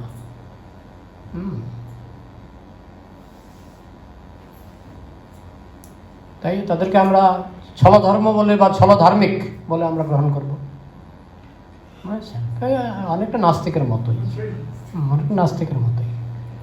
নাস্তিক বরং নিরাপদ, পরিষ্কার বলে দিচ্ছে, সোজা সাপটা বলে দিচ্ছে আমি ভগবানকে মানি না, তাই আমি বুঝতে পারি, সাবধান থাকতে পারি। কিন্তু এই যে ছলধার্মিক, বকধার্মিক, এরা তো ভয়ঙ্কর। এরা বলছে আমরা ভগবানকে মানি, কিন্তু এমন একটা অর্থ, কিম্ভূতকিমাকার অর্থ করে দিচ্ছে ভগবানের, যে সেই ভগবান মানে ভগবানই নয়। হ্যাঁ, তো সেই জন্যই ছলধর্মটা আরও বেশি বিপজ্জনক। ঠিক আছে? আর প্রশ্ন? তো যেমন বলা হয় যে বৈষ্ণব ধর্ম, যেটা বিষ্ণুর উপাসক, সেখানে নাকি অনেক চলনা ধর্ম আছে। কিরকম? অপসম্প্রদায়। হ্যাঁ, দেখুন, যে জিনিস যত দামি সেই জিনিসের নকলও কিন্তু বেশি। গোলালোর নকল কম না, লবণের নকল কম, সোনার নকল বেশি। কেন? সরষের তেলের নকল যা হয় তার থেকে ঘিয়ের নকল একটু বেশি হয়। কেন? দামি জিনিসের নকল বেশি। সংসারে সবচেয়ে দামি হচ্ছে ধর্ম, তাই তার নকলও বেশি। এবং আরও দামি হচ্ছে বৈষ্ণব ধর্ম, তাই তার নকলও আছে, অপসম্প্রদায় আছে। বুঝেছেন? আউল বাউল কর্তা ভজা সব রয়ে গেছে।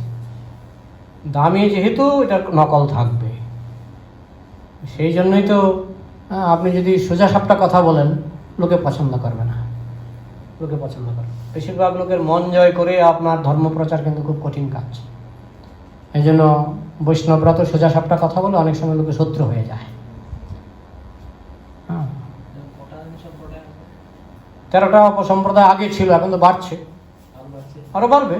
কারণ আগে তারা বলে গেছে আউল বাউল কর্তা ভজা, আউল বাউল কর্তা ভজা, নেরা দরবেশ সাই, সহজিয়া সখী ভেকি স্মার্ত জাত গোসাই, অতিবারী চোরাধারী গৌরাঙ্গ নাগরী, 13টা হয়ে গেছে।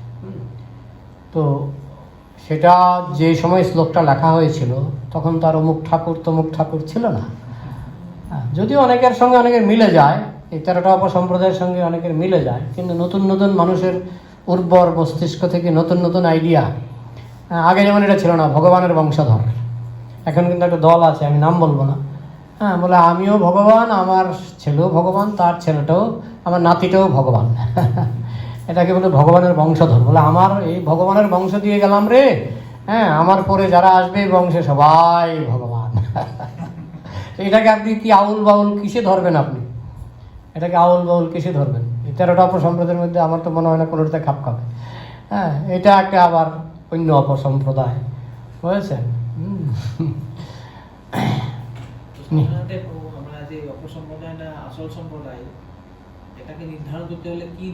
ভাগবত, শ্রীমদ্ ভাগবত। ধর্ম প্রজ্জিত কৈতবত্র, এখানে কৈতব ধর্ম ঝেঁটিয়ে বিদায় করা হয়েছে। প্রজ্জিত, প্রকৃষ্টরূপে উজ্জিত, ঝেঁটিয়ে বিদায় করা হয়েছে। তাই আমরা যদি প্রকৃত ধর্ম বুঝতে চাই, ভাগবতের মানদণ্ড দিয়ে মাপকাঠি দিয়ে আপনাকে মাপতে হবে। যদি ভাগবতের বিচারে এই ধর্ম ঠিক আছে, ঠিক আছে। যদি ভাগবত বলে যে এটা বাটপারি, বাটপারি, ঠিক আছে। মাতাজিরা প্রশ্ন করুন।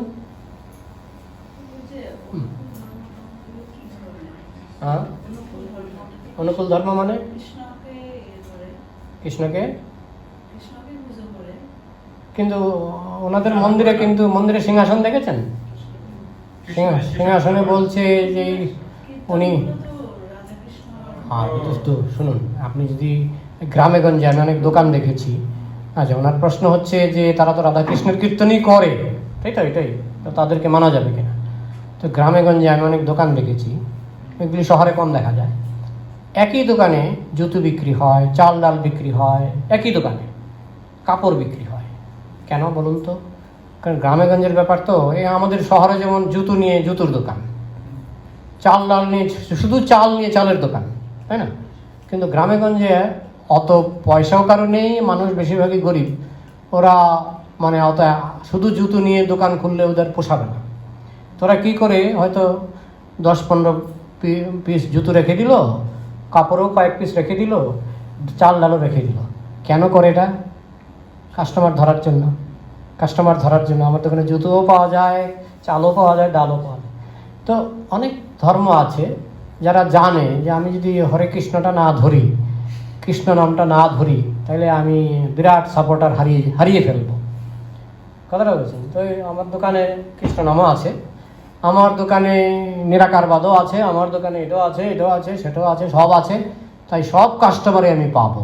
তুমি মাছ খেতে চাও, আমার দোকানে আছে, আসো, মাছ খেয়েও দীক্ষা নিতে পারবে, কোনো অসুবিধা নেই, আমার দোকানে পাওয়া যায়। আবার তুমি নিরামিষ খেতে চাও, আছে, আছে, আমার দোকানে আছে, নিরামিষ খেয়ে তুমি স্বাস্থ্য নিব্রত পালন করবে, আছে। এইভাবে তাদের দোকানে তারা সব রেখে দিয়েছে যাতে তাদের কাস্টমারের সংখ্যা বেশি হয়। আপনি পয়েন্টটা বুঝতে পারলেন?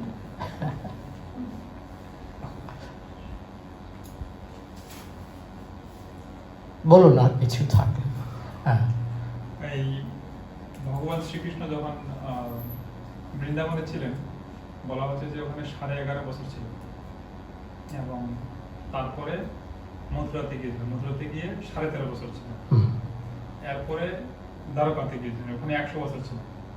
তাহলে আমার প্রশ্নটা হচ্ছে যে এই রথযাত্রা ব্যাপারটা কখন হয়েছিল? এটা কি 100 বছরের পরে? না, এটা হয়েছিল উনি যখন দ্বারকায় ছিলেন, ওই দ্বারকায় থাকাকালে একবার কুরুক্ষেত্রে এসেছিলেন। তখন সূর্যগ্রহণের খবর পেয়েছেন যে সূর্যগ্রহণ হবে অমুক তারিখ, তখন ওই সূর্যগ্রহণে সমন্ত পঞ্চকে স্নান করলে পুণ্য হয়। আর কুরুক্ষেত্রে সমন্ত পঞ্চক, যেখানে পরশুরাম সমস্ত ক্ষত্রিয়দের রক্ত নিয়ে একটা কুণ্ডের মধ্যে ফেলেছিলেন, এবং ওই কুণ্ডটা নাকি সব ক্ষত্রিয়দের রক্ত, পরবর্তীকালে সেই রক্তটা হয়ে গেল জল, ওইটার নাম হলো সমন্ত পঞ্চক। তো কুরুক্ষেত্রে গিয়ে যদি সূর্যগ্রহণের সময় সমন্ত পঞ্চকে স্নান করে তাহলে অনেক পুণ্য হয়। তো এই জন্য কৃষ্ণ তিনি একটা অজুহাতে তিনি সমন্ত পঞ্চকে স্নান করতে গেলেন সূর্যগ্রহণের তারিখে। তার আগেই তিনি গিয়ে পৌঁছে গেছেন, রথ টথ নিয়ে দ্বারকা থেকে তিনি পৌঁছে গেছেন। আর বৃন্দাবন থেকে কুরুক্ষেত্র খুব একটা দূরে নয়, মানে সাধ্যের ভিতরে ছিল। ওরা গরুর গাড়ি নিয়ে বৃন্দাবন থেকে কৃষ্ণ আসবে কুরুক্ষেত্রে শুনে ওরা গরুর গাড়ি সাজিয়ে সব চলে এসছে, বৃন্দাবনের পার্টি সব কুরুক্ষেত্রে চলে এসেছিল। তো সেই সময় ওই কৃষ্ণের রথ ধরে গোপীরা টানাটানি করেছিল বৃন্দাবন নিয়ে যাবে টেনে টেনে, যদিও কৃষ্ণ বুঝিয়ে শুনিয়ে তাদেরকে রাজি করিয়েছিল যে না, এখন আমি যাচ্ছি না, কিন্তু ওরা মনে মনে কৃষ্ণকে বৃন্দাবন নিয়ে যাওয়ার জন্য টানাটানি করেছিল রথটা। ওইটাকেই পরবর্তীকালে রথযাত্রা উৎসব হিসাবে স্বীকার করা হয়েছে। ওটা দ্বারকায় থাকাকালের ঘটনা। বৃন্দাবন থেকে যে গ্রুপটা গিয়েছিল কুরুক্ষেত্রে, সেই গ্রুপের মধ্যে কি গোপীরাও ছিল, রাধারানী ছিল? রাধারানী ছিল। রাধারানী কৃষ্ণের সঙ্গে আলাদাভাবে কথাও বলেছে। হ্যাঁ, সেখানে রাধারানী বলছিল যে এখানে কুরুক্ষেত্রে এত হাতি ঘোড়া, এত রাজকীয় বেশ, এগুলো আমার ভালো লাগছে না। হ্যাঁ, ওই যমুনা নদীর কিনারে যে মানে কি বলে বেতসী বনের সঙ্গে তোমার সঙ্গে যে আমার কথা হতো, হ্যাঁ, সেইগুলি আমার মনে পড়ছে, আমার এখানে ভালো লাগছে না। এই রথের রাজকীয় ভাবসাব আমার ভালো লাগছে না। হ্যাঁ, আমি সেই রাধা, কিন্তু সেই আনন্দ আমি পাচ্ছি না এখানে। রেভা রোধসী বেতসী তরুতলে, একটা শ্লোক আছে সুন্দর, রূপ গোস্বামী সেটা আবার, এটা ছিল একজন জড়জাগতিক কবির লেখা। পরবর্তীকালে রূপ গোস্বামী সেটা আবার রাধাকৃষ্ণের নাম বসিয়ে বসিয়ে সেটাকে আবার নতুন করে সাজিয়েছিলেন ওই শ্লোকটাকে।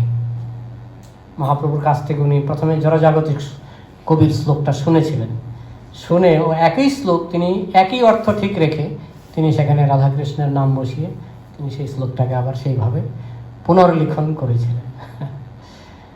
তো আপনি বুঝতে পারলেন রথযাত্রাটা?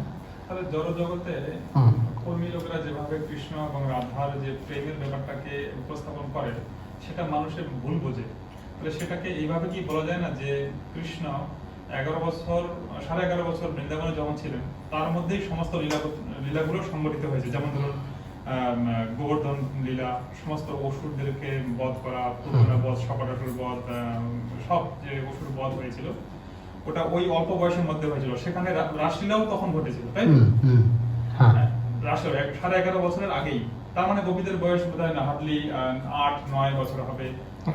এটা অনেকে ব্যাখ্যা দেয়, কিন্তু আসলে কৃষ্ণ তো তখনই পাকা, কারণ ওই 8 বছরের মধ্যেই বা শিশুকালেও কৃষ্ণ কিন্তু এমন নয় যে কৃষ্ণ শিশুকালেও কিন্তু কৃষ্ণ কিন্তু পাকা। তিনি ওই সর্বশক্তিমান রূপে তিনি মানে তার পূর্ণ বয়সে তিনি যেরকম, ওই শিশুকালেও তিনি লীলা করছেন বটে, কিন্তু তিনি কিন্তু পরিপক্ক। হ্যাঁ, সুতরাং যেমন রাধারানীর সঙ্গে যে কৃষ্ণের বিবাহ হলো, সেখানে তো দেখা যাচ্ছে কৃষ্ণ মানে সেখানে যেভাবে রাধারানীকে বিবাহ করলেন, কোথায় যেন ভান্ডির বন্যা, কোথায় সেখানে যে বিবাহ করলেন, এমনভাবে বিবাহ করলেন যেন একজন পূর্ণবয়স্ক ব্যক্তি সেভাবে বিবাহ করলেন। হ্যাঁ, কিন্তু তখন তো বয়স কত, 6-7 বছর এরকম হবে। হ্যাঁ, তখন শিশু, কিন্তু ব্রহ্মা এসে বিবাহ দিলেন, এই ধরনের লীলা আছে। তো তো কৃষ্ণ শিশুরূপে লীলা করলেও তার যোগ্যতা কিন্তু ওই একজন পূর্ণবয়স্কের মতোই, কিন্তু সেটা বড় কথা নয়। বড় কথা হলো কৃষ্ণের মধ্যে বিশুদ্ধ প্রেম আছে। হ্যাঁ, এই যেমন বিসলারি জল আর ড্রেনের জল, দুটোই তো জল। তা আমি যদি বলি দুটোই জল, তা আপনি বিসলারি জলটা হাতে পেলে খুশি হবেন, তৃপ্তি সহকারে খাবেন।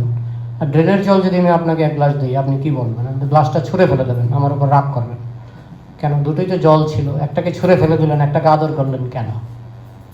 একটা নির্মল, একটা অপবিত্র। ঠিক তেমনি মানুষের মধ্যে যে ঘটনাগুলি ঘটে এগুলো অপবিত্র, এগুলো নির্মল নয়।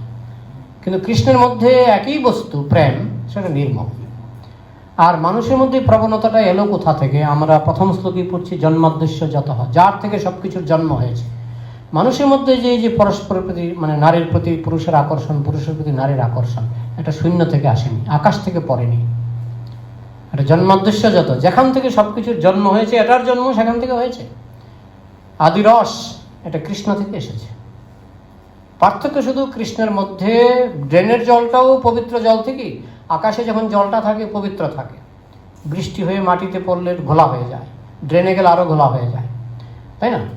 জলটা যখন আকাশে ছিল নির্মল, কিন্তু ড্রেনে গেলে এটা অপবিত্র।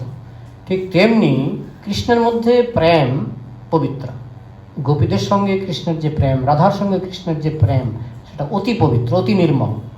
এটাই যখন পরবর্তীকালে মানুষের মধ্যে প্রতিবিম্বিত হয়, মানুষের মধ্যে প্রতিফলিত হয়, তখন সেটা দূষিত হয়ে যায়। যেমন নির্মল জল ড্রেনে ঢুকলে ড্রেনের জলের মতো অপবিত্র হয়ে যায়, মানুষের মধ্যে আসলে সেটা, মানুষ হচ্ছে অনেকটা ড্রেনের মতো সংকীর্ণ।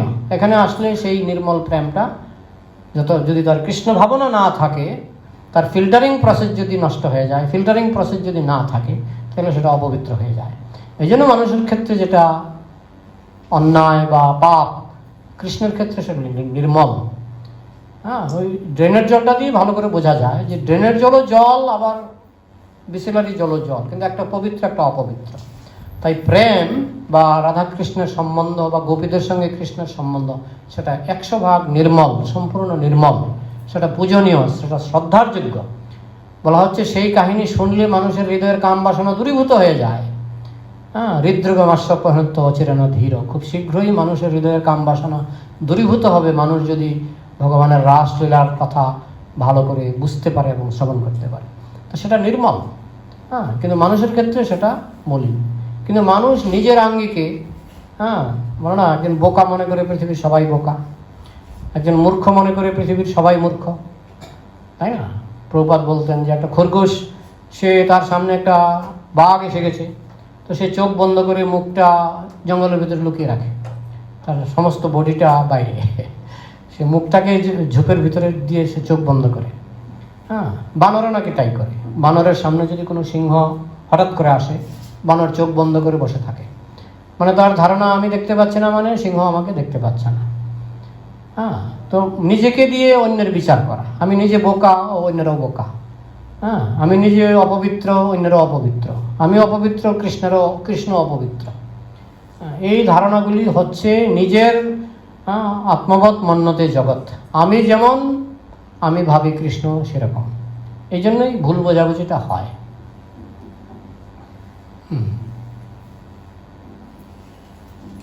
বলুন কিছু, নাহলে শেষ করি।